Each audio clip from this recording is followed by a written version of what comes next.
Assalamualaikum warahmatullahi wabarakatuh. Bismillah, alhamdulillah, wassalatu wassalamu ala sayyidina rasulillah wa ala alihi wa sahabatihi wa man tabi'a sunnatahu wa jama'atah min yaumina hadha ila yaumil qiyamah.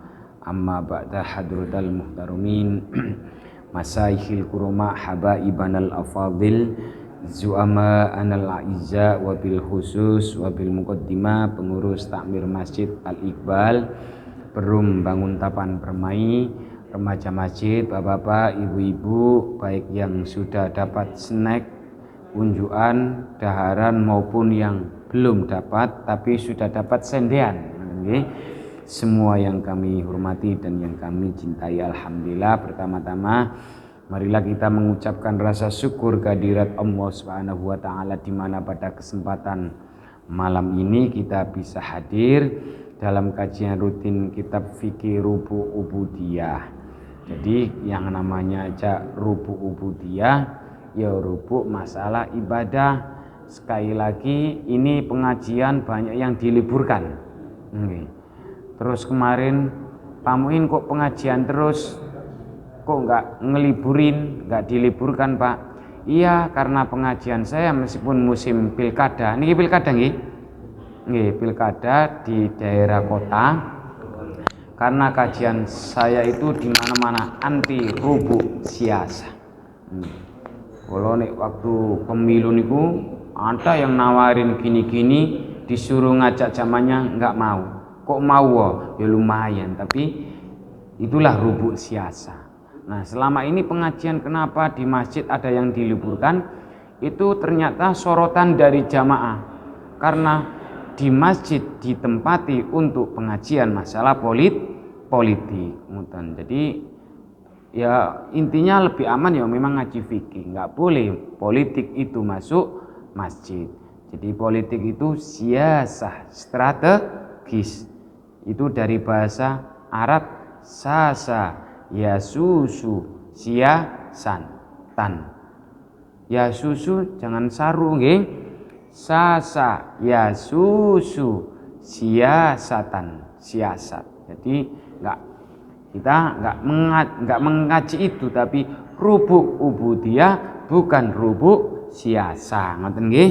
Nah, Bapak, dua pertemuan yang lalu kita membahas sampai dua pertemuan yang lalu sampai dua tatap muka maksudnya, bukan yang kemarin maksudnya. Kita membahas sholat sunnah, sholat nawafil, sholat sunnah tapi muakkadatun yang sangat dianjurkan. Napa? Sholat duha, sholat tahajud dan sholat taraweh. Nah, terus pertemuan itu kita yang kedua membahas masalah status dasar argumentasi yang sudah saya sebarkan melalui WA PDF niku. Apakah sholat tarawih itu bilangannya terbatas 11 atau 23 atau enggak terbatas? Yang jelas tarawih itu enggak terbatas. Karena kata kuncinya sholat wa amaluhu mudha'afun. Amalnya di bulan Ramadan itu dilipat gandakan. Rugi kalau dibatasi. Nah, yang 11 itu sebenarnya kalau kita jujur ya memang harus jujur, itu bukan jumlah taraweh, tapi itu jumlah sholat witirnya Rasulullah. Napa kemarin kaifatnya baik di Ramadan dan di selain Ramadan, sahabat, Rasulullah enggak pernah nambahi. Yo 11 ikut tok niku tok kata kuncinya. Pertanyaannya, emang ada selain Ramadan ada sholat taraweh? Mau tenang dibalik carane, namanya mafhum mukhalafah. Sehingga kula nggih mboten menyalahkan yang 11, wong sholat 4 rakaat terus pulang enggak salah kok, bebas. Ngoten. Terus pertemuan yang kemarin cabang daripada pembahasan penjelasan tambahan mengenai toharo, yaitu cara melaundri mayit. Kok laundry toh? Memandikan jenazah. Jadi niku ngoten nggih. Ini nek kula ngupas masalah praktikum jenazah, tentang membungkus, mengkafani, nanti terus menyolatkan, suwe male.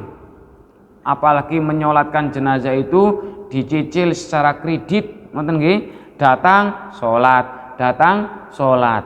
Nah, hadisnya sing apik ngene, dikumpulkan warganya mau, maka nih sing enak kalau jam 1, jam 2, mbok jangan jam 2, habis zuhur aja disolati, ngono. Zuhuran dulu di masjid, lalu sholat jenazah, atau sholat jenazah dulu nggak apa-apa, baru sholat zuhur, baru membentuk 3 barisan, iso mengurangi dosanya mayit. Akhirnya ada orang 4, satunya imam, yang 3 makmum, yang barisan yang kedua 1 orang, barisan yang kedua 1 orang, barisan yang ketiga 1 orang. Jadi lurus ngeten, mboten menyamping. Paham mboten nih? Ngoten niku mboten termasuk kategori barisan, karena yang namanya barisan minimal 2 orang. Paham nggih? Imam, makmum, makmum, makmum. Wong kula mboten ngerti ki apa mboten ngomong. Lho kok ngono to? Ya bener kati sini membentuk 3 barisan mengurangi dosanya mayit. Lah itu strategi ini mboten ngoten.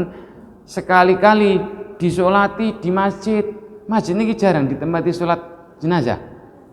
Lah buat apa? Buat gede-gede ngeten iki.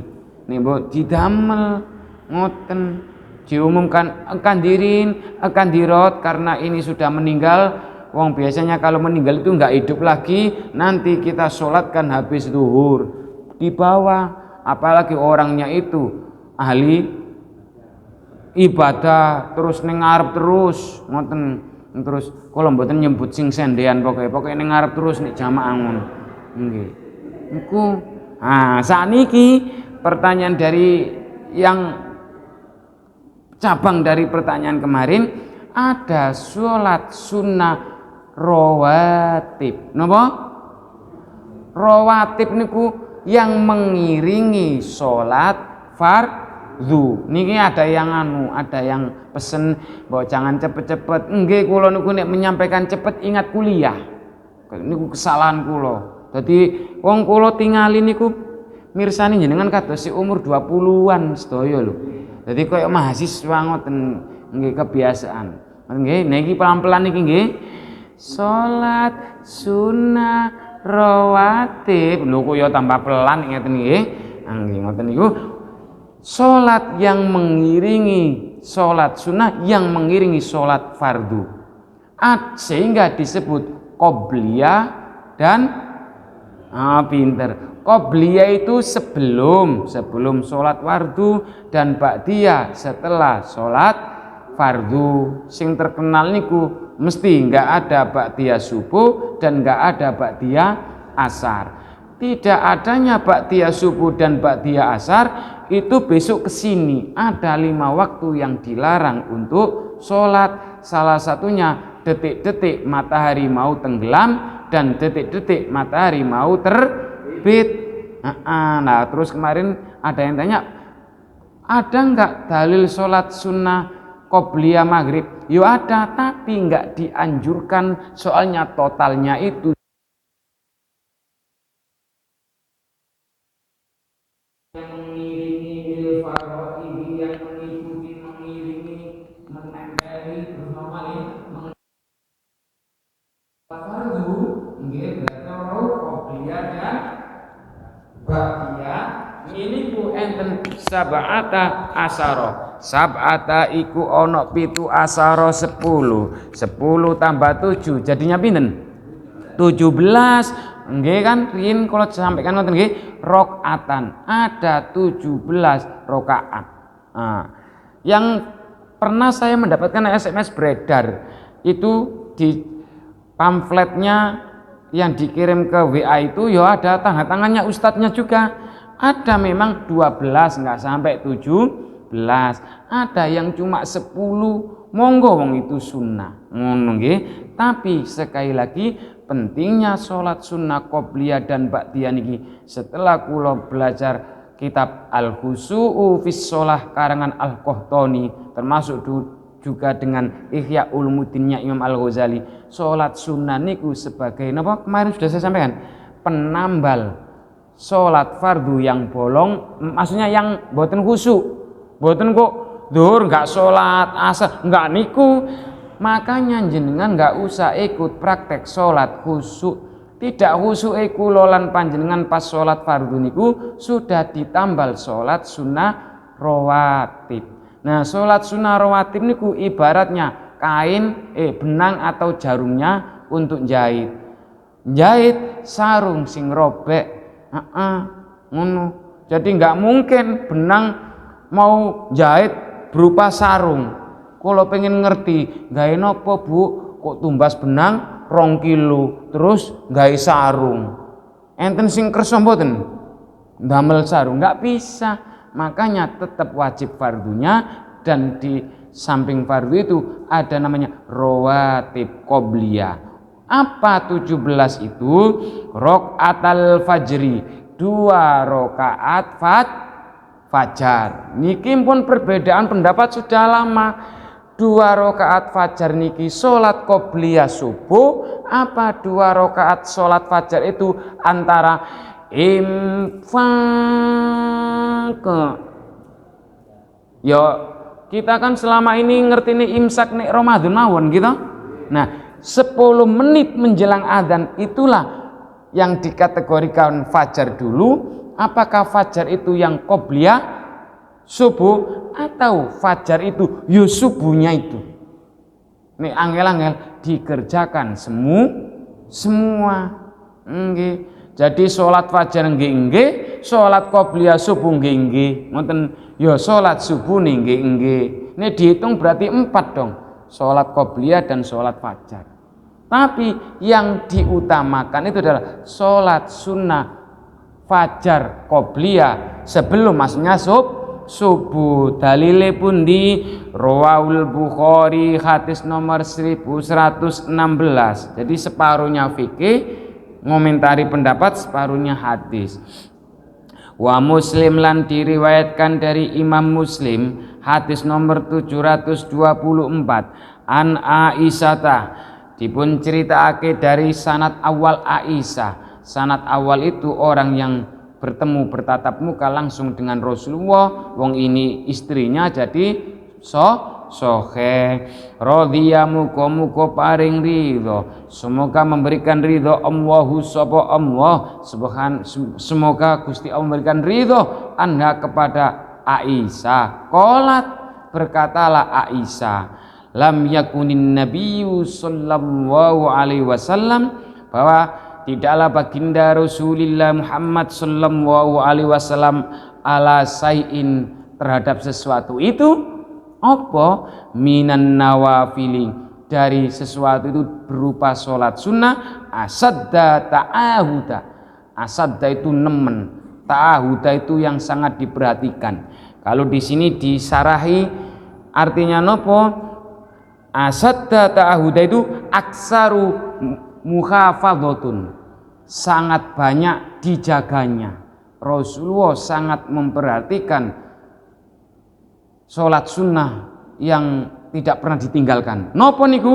Minhu ala rakaatail fajri, itu adalah sholat sunnah 2 rakaat fajar. Hadisnya nopo? Lebih baik dunia dan segala isinya. Lho pun apal. Makanya jenengan gak usah punya mobil, gak usah punya rumah mewah, ngoten nggih. Cukup sholat fajar sebelum subuh, itulah orang yang paling kaya. Nggih, coba nggih mangke nyampe rumah, Pak ibu nih, piye ibu nih didolai piye? Kita cukup sholat fajar, mbok. Nandilalah fajar itu tonggoe dewe maren kok sholat karo fajar piye to Pak? Jadi nah analisa ngeten. Kalau di beberapa ulama fuqaha ini dalil fajar niku bukan sholat subuhnya. Kok ngono? Soalnya hadisnya lam yakunin nabiyyu sallallahu alaihi wasallam ala sayin minan nawafil. Rasulullah itu enggak pernah dalam hal sesuatu yang sangat nawafil yang disunahkan itu asadda ta'ahuda, yang sangat diperhatikan ala raqatil fajri.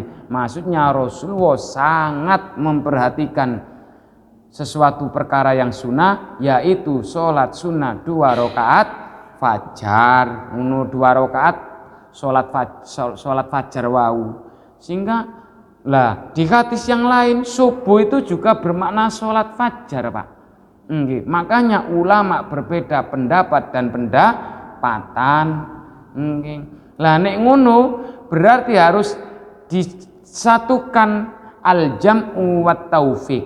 Jadi ada fikih, di atasnya lagi ada ilmu usul fikih untuk mengkompromikan dalil-dalil yang bertentangan, ta'arudul adillah, ta'arud, ada pertentangan. Biar nggak saling bertentangan digabungkan. Paling enak nopo? Datang ke masjid. Nopo? Salat tahiyatul masjid. Nggih. Lah ini tidak diperuntukkan bagi mereka yang nunggu qomat langsung ke masjid. Taqabbalallahu minna wa minkum taqabbal. Nggih wis qomat kok salat fajar ngono nggih. Nggih. Dadi qobliyah tahiyatul masjid. Tahiyatul masjid niku ya sangat diusahakan harus dikerjakan karena dalam rangka menghormati, memuliakan masjid, wong tahiyat namanya. Ngoten. Bar niku kok mboten rematik asam aurat baru qobliyah salat 2 rakaat fajar. Nah, fajar ku ya kiwa tengene menjelang adzan, imsak niki lho sing sae. Nggih. Lah, terus gimana kalau dikerjakan habis adzan? Itu nanti jatuh qobliyah subuh. Tapi 3 pendapat ini rata-rata saling tarik menarik. Ngoten lho. Ya qobliyah subuh, ya qobliyah 2 rakaat sebelum adzan. Padahal kalau sebelum adzan itu namanya sholat napa? Kalau di masjid tahiyatul masjid. Enak carane, mboten usah harus sholat sunnah di masjid, tapi di rumah. Niku enak. Jenengan sholat fajar di rumah, ngoten nggih? Qomat krungu adzan niku diteruskan. Beda kalau di masjid. Nek krungu adzan, ngoten. Dadi kula niki udah lama nggih, udah lama tahun pinten 2000 pinten niku teng daerah Karangkajen. Tapi kula nggih ngacungi jempol. Ini kok Pak, saya tadi kan subuhnya telat. Padahal subuhe kula telat iku kula demping teng pojok. Bareng pun qomat takbir kula masuk. Saya takmir pun ketar-ketir. Kok Pak Ustadznya nggak datang? Ngono. Akhirnya waktu kula masuk ke masjid, kok ada orang yang sedang berdiri ruku, sujud, berdiri malih, tak lirik. Oh, berarti saya berdiri malih. Oh, paling ini sholat fajar. Kalau sudah di masjid 1 rakaat saja karena sudah qomat, wajib 1 rakaat tok til, bukan tok tol. Jadi baru 1 rakaat nih lho. Terus qomat, cepetlah ruku, bangun, sujud, duduk, sujud, langsung tahiyat akhir. Ngoten. Kekurangan 1 itu sudah diberi diskon dan ganjarannya sama. Ojo ngeboti niku sampai sholatnya ketinggal dengan takbiratul ikhrami imam, rakaat Fatihahnya. Beda nek di rumah boleh. Nggih. Tadi nyampe masjid tinggal 1 rakaat, tapi insya Allah jarang sing yang model kedua wau. Tapi ini teng masjid semua sholat sunnah, tidak hanya qobliyah atau fajar subuh. Nek wis imam dereng pernah niku enten lho hadis niku. Nek imam sudah dikomati oleh muadzin cukup 1 rakaat mawon. Itu sudah sama dengan sholat 2 rakaat.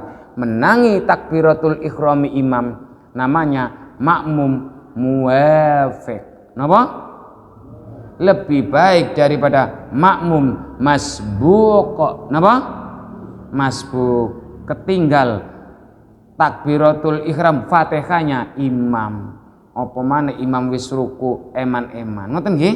Jadi niku nggih kula kok ngerti jawaban apa niku permasalahan niku salat fajar nggih tanya meneng-meneng nggih tanya Pak Tamir kula. Anu Pak niku sudah lumayan lama nggak tahu disengaja apa enggak. Sholat fajar beliaunya itu sholat fajar. Makanya sholat fajar sing apik detik-detik menjelang azan. Sing paling nyaman niku. Nah, setelah azan baru qobliyah subuh. Kalau meskipun ini cuma diajarin perintahnya 2 rakaat saja. Ngono kan jumlahnya 17. Pun nggih, enten pertanyaan monggo Pak, monggo. Oh nggih, monggo. Waalaikumsalam warahmatullahi wabarakatuh. Nggih. Nggih. Yang pertama, beberapa kali disinggung tidak ada tarawih 11 rakaat. Oh nggih. Ini mungkin ada yang tersinggung maksud saya. Oh. Ya, karena selama ini saya dan jamaah sini mengikuti tarawih 11 rakaat. Oh nggih. Dan organisasi yang besar itu pasti punya ahlinya. Ahli fikih di majelis takjih. Tidak sembarangan mungkin. Mungkin yang dipegang pedomannya atau fikihnya beda dengan Ustaz. Sehingga nggak usah dibicarakan di sini sebenarnya. Karena majelis ini mengikuti tarawih 11 rakaat karena mengikuti itu dan juga menghormati yang wakaf. Yang wakaf itu adalah yang paham 11 rakaat, bukan yang 12 rakaat. Itu mohon Ustaz tidak usah membahas itu. Kita akan menjadikan perpecahan jamaah.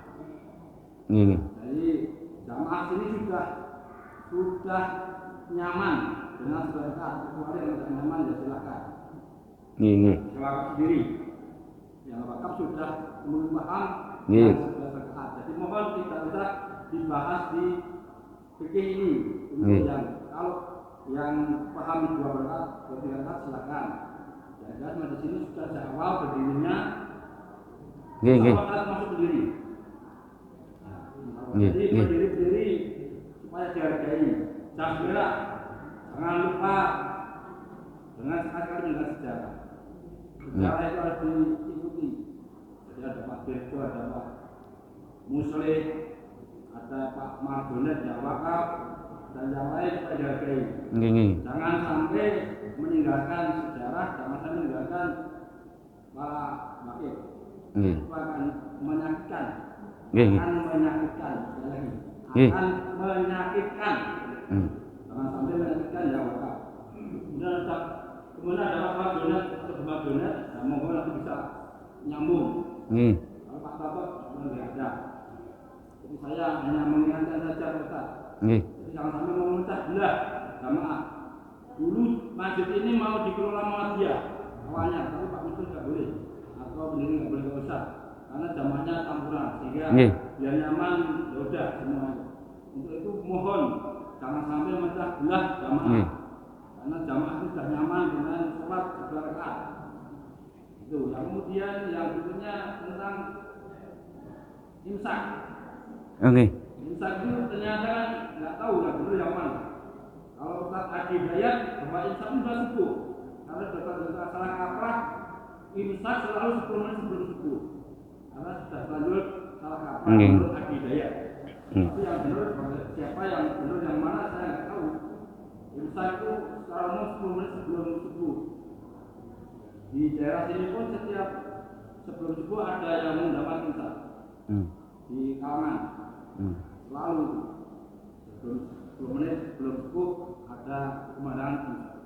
Jadi sekali lagi Pak Ustaz, mohon sudah sah menyinggung yang sebenarnya berdua rakaat silakan untuk membahas yang lain. Kalau pedomannya beda pasti beda. Kalau fikihnya beda pasti beda. Fikih itu kenyataannya memang beda-beda. Sehingga mana yang diikuti. Terima kasih. Assalamualaikum warahmatullahi wabarakatuh. Jadi gini Bapak Ibu-ibu, ya maaf saya sampaikan karena ini masalah fikih nggih, fikih. Jadi fikih itu pemahaman beda-beda, bukan fikihnya, hadisnya. Jadi kemarin saya nggak pernah nggih bilang menyalahkan yang 23, menyalahkan yang 11. Nggih. Nggih. Nggih. Sakniki ngeten nggih, ngapunten. Sakniki ngeten, yang bilang 11 rakaat itu dalil tarawih kula pengen diketemukan. Nanti mboten debat, dialog, ngoten mawon. Nggih, kula ngeten Pak, niki kan membawa sholat sunnah 3 yang sangat dianjurkan gitu, sholat tahajud, sholat duha, dan sholat tarawih. Nah sholat tarawih itu semuanya nggak ada dalilnya yang pakai 11 Pak. Niku bener, memang bener. Coba ngapunten nggih, waktu kula di Pascasarjana niki direkam. Jadi di Pascasarjana itu kula penelitian hadis secara parsial atau mistik kemarin sudah direkam kayaknya. Nggih. Niku teman saya yang dari Muhammadiyah banyak malah tertawa ketika menyampaikan, termasuk dosen saya guru besar dari UIN Wali Songo.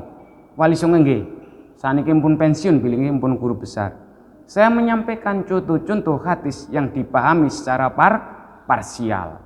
Nah, nek jenengan baca makalah kula niku, nek dengan pelan-pelan teliti, Aisyah bagaimana sholat witirnya Rasulullah di bulan Ramadan? Dijawab oleh Aisyah, wahai sahabat, Rasulullah baik di Ramadan atau tidak di bulan Ramadan nggak menambahi, ya cuma 11 niku. Itu saja. Niki hadis. Niki kula belajar hadis rino niki. Nggih, terus Rasulullah sholat 4 rakaat. Itu aja enggak 4 rakaat salam, 4 rakaat 4 rakaat. Terus saya tanya sahabat, Rasul atanamu ngoten nggih, qabla antutira, napa to panjenengan tidur dulu sebelum witir Rasul? Dijawab oleh Rasulullah, Aisyah, aku tidur tapi meripatku tidur tapi hatiku nggak bisa tidur. Nah, redaksi yang dihilangkan niki nek kula pakai napa nggih? Resiko nggih. Maaf, berdosa kalau dalil itu dipakai dalil untuk sholat tarawih. Karena apa? Itu bukan jenengan yang salah. Karena hadisnya itu dibuang loh. Makanya kemarin saya juga agak kecewa ketika nggak bisa dibesarkan. Wah, ini mesti salah paham. Karena apa? Itu ada redaksi yang dibuang. Nah, yang selama ini dipakai begini Pak, sholat Rasulullah ketika bulan Ramadan, sholatnya 11 rakaat, nggak nambahi, nggak mengurangi. Lah itu salah. Itu bukan dalil sholat tarawih. Wong kula nggih sering sholat tarawih 11 loh. Teng Mas, nggak pernah kula ngejak nambahi, monggo. Kula malah seneng kan ngoten. Ben mboten pegel, malah penak kula seneng mek 11 niku, ngoten. Cuma itu bukan dalil salat tarawih, itu dalil salat witir, ngoten lho Pak. Nggih, akhirnya waktu presentasi makalah apa dosen saya? Ya memang begitu sih, tapi kalau kita jujur-jujur berani enggak ngono, kula paham ya Pak setelah sekarang bilang itu dosen kula pakar guru besar ilmu hadis. Jadi kula menyampaikan tentang contoh-contoh ayat hadis yang dipahami secara parsial, sepotong-sepotong. Ngoten nggih. Niku jadi kula mboten kok menyuruh. Wong kula teng mriki nggih selama ini 11 rakaat. Cuma kula jujur mawon, waktu pertama kenal ngriki kula 2 rakaat sanjange, sebelumnya belum pernah ada yang 2 rakaat sanjange. Tapi kula tetap minta 2 rakaat kalau sholat tarawih, tetap enak 2 rakaat. Dalilnya sholatul laili Rasulullah masna kan ngoten. Lah nek 11 monggo malah ditambahi, monggo kayak teng UIN niku ditambahi setelah 11 nanti ada yang maju nambahin. Dan insya Allah masalah yang wakaf bukan kok malah orangnya mangkel atau gimana, insya Allah mboten wong sholat sunnah. Cuma kula meluruskan contoh hadis bahwa itu adalah dalil argumentasi sholat sunnah witir. Kan sing dibahas masalah witir kemarin, ngoten nggih. Terus yang kedua masalah napa niku apa niku imsak. Ngapunten nggak usah saya sebutkan ustadznya nggih. Niku nggih awal-awal waktu itu tahun 2011. Nek 2011 kayaknya belum viral beliaunya, kayaknya belum ke Indonesia, gitu. Dereng. Niku kula pun angsal pertanyaan dari jamaah saya di daerah Barek. Itu guru besar UGM. Allahu yarham, beliau sudah meninggal. Tanyanya polos malah teng kula. Imsak itu ada dalilnya enggak? imsak itu 10 menit sudah dimulai apa adzan? Saya jawab adzan. Nggak usah nunggu ustadz yang viral. Beliau juga ustadz dari pakar hadis, bukan dari pakar fikih, kan sudah saya bilangin. Itu 2011, rekamannya insya Allah masih ada. Belum ada pandemi 2011. Jadi gini, imsak itu memang di sana nggak ada. Makanya produk Arab Timur Tengah dibawa ke sini, jeglek nanti orang-orang Indonesia. Kenapa pakai imsak? Usul fikih yang dipakai. Jadi kalau ada ustadz di televisi sembrono kalau menyampaikan di Indonesia, nggak usah pakai imsak, karena awal dimulainya Ramadan puasa itu adalah adzan subuh. Iya, tapi ingat imsak itu adalah rambu. Niku dijelaskan para ulama usul fikih di fikih sendiri. Ngeten. Andaikan ternyata ada orang masih berhubungan, uhilla lakum lailatas syamir rafasu ila nisaikum, dihalalkan bagi kamu, ngoten nggih, suami istri di malam hari untuk ar-rafas. Ar-rafas itu berkumpulnya suami istri. Yo kikuk-kikuk nih lho. Ini kan ada cerita Rasul nek bulan Ramadan ini gimana, mosok 1 bulan poso, ya poso ngempet maem, ya poso ngonoan, ngoten lho. Akhirnya Rasulullah ya sempat bimbang waktu itu, turunlah ayat uhilla lakum lailatas syamir rafasu ila nisaikum dan seterusnya. Lah, ngeten niku ternyata tanpa ada imsak dilala nggih, dilala. Barang suami istri masih berhubungan karena nggak ada imsak, langsung adzan Allahu akbar, baru dilepas. Niku kena denda puasa 2 bulan berturut-turut. Kalau ada yang nggak kena denda, suruh belajar fikih lagi. Itu pentingnya pakai alarm 10 menit sing dipakai napa? Jarak imsak menjelang adzan dimulainya puasa itu kira-kira napa? 50 ayat yang dibaca oleh Rasulullah. Itulah 10 menit. Memang bener. Kula lho kali bapak kula pun rampung imsak selama belum adzan saya pernah di rumah. Nggak apa-apa. Tapi saya nggak boleh menyampaikan ke jamaah umum, bahaya. Sehingga imsak itu jangan disalahkan. Waktu akhirnya 2017 terutama mulai napa niku Pak, maaf. Niki kulit panjang nggak apa-apa. Pandemi tahun 2020 nggih. Sudah nggak ada kultum koyok kota mati nggih, kita dulu nggih tahun 2020. Nggih Pak. Teng daerah kula ki Mbak. Pun di daerah kula sakniki, pokoke ngriku. Tangga kula cerita kalau istri kula, Bunda, manggil kula kan, istri kula kan Bunda. Piye to saiki kok aneh-aneh, nggak pakai imsak, nggak pakai, langsung ujuk-ujuk adzan, padahal dia belum selesai masak sambel mbok apa ngoten, intinya cerita ben dirasakno. Inilah Indonesia. Nggak nek di sana Pak, setengah jam sebelum napa niku subuh orang sudah di masjid. Nek di Arab nggih, kita setengah jam menjelang adzan masih tidur nggih. Masih tidur. Masih koyo itulah pentingnya ada tondo-tondo imsak. Sehingga mulai tahun 2000 Pak, rame termasuk daerah kota, nggak ada bahasa imsak.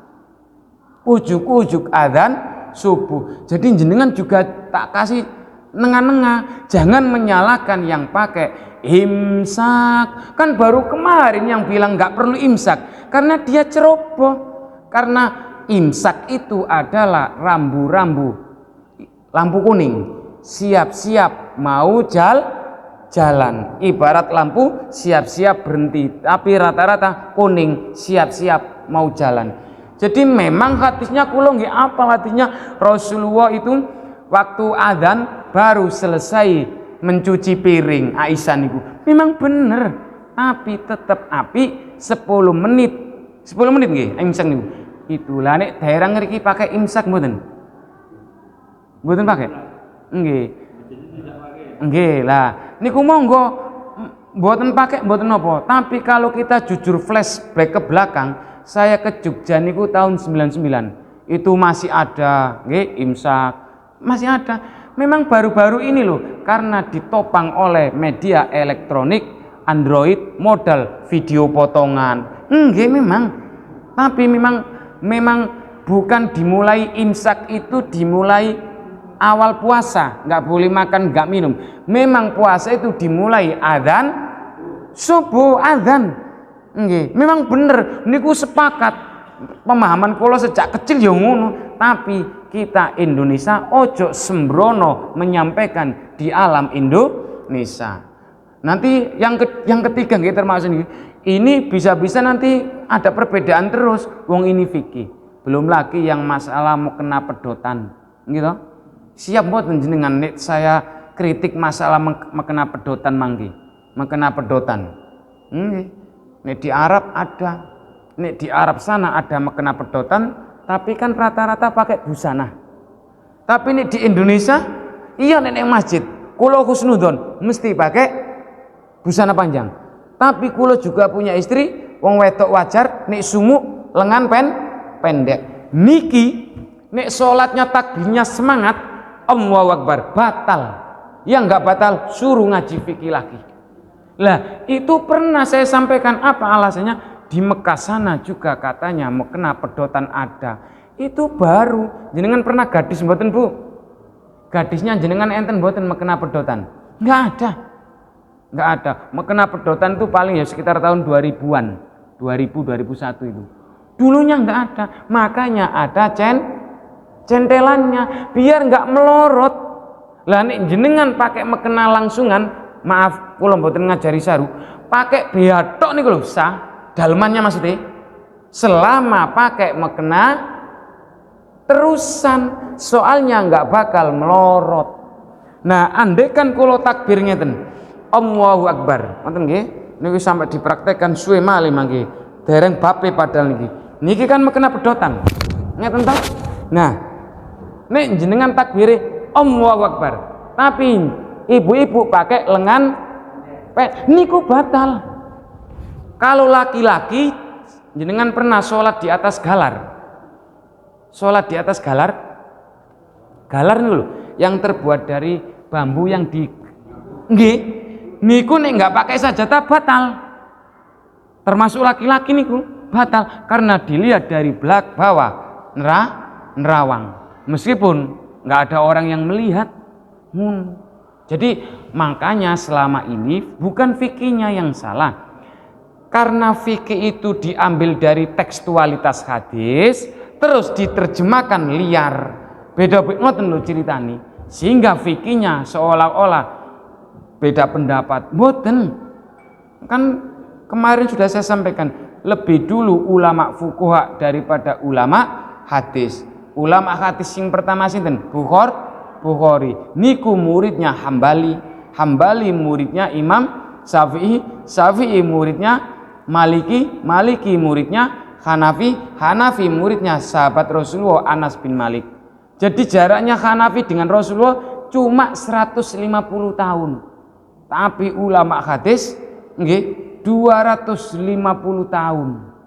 Bahkan hampir abad ketiga ngoten mawon, meh 300. Niku jadi sekali lagi saya kayaknya enggak menyalahkan yang 11. Wong kula ki ambak nggih sering kok ngimami 11 niku.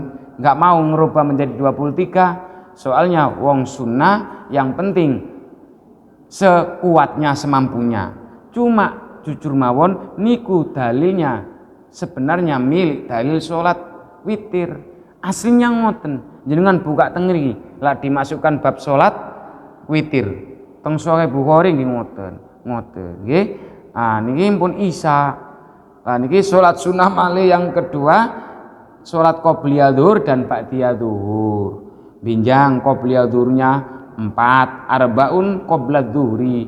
Tapi kula mawon lho jarang ngerjakan salat sunah qobliyah zuhur 4 rakaat. Wong milih nek qomat baru ke masjid, milih qomat baru selesai kuliah. Zaman kula ngoten malahan. Tapi inilah sunnah dikerjakan alhamdulillah nek mboten nggih mboten napa-napa wong salat sunnah. Ngoten nggih? Ah itu pertanyaan mboten? Mbon Isa. Ngoten nggih. Jadi niku yang jelas kita enggak mencari yang perbedaan pendapat enggak, tapi meluruskan kesalahpahaman. Ngoten nggih. Jadi niku kurang lebihnya mohon maaf karena sudah Isya nggih. Semoga yang saya sampaikan ada manfaatnya. Kurang lebihnya mohon maaf. Wallahul muwaffiq wallahul musta'an wa ilaihi tuklan wal afminkum. Assalamualaikum warahmatullahi wabarakatuh.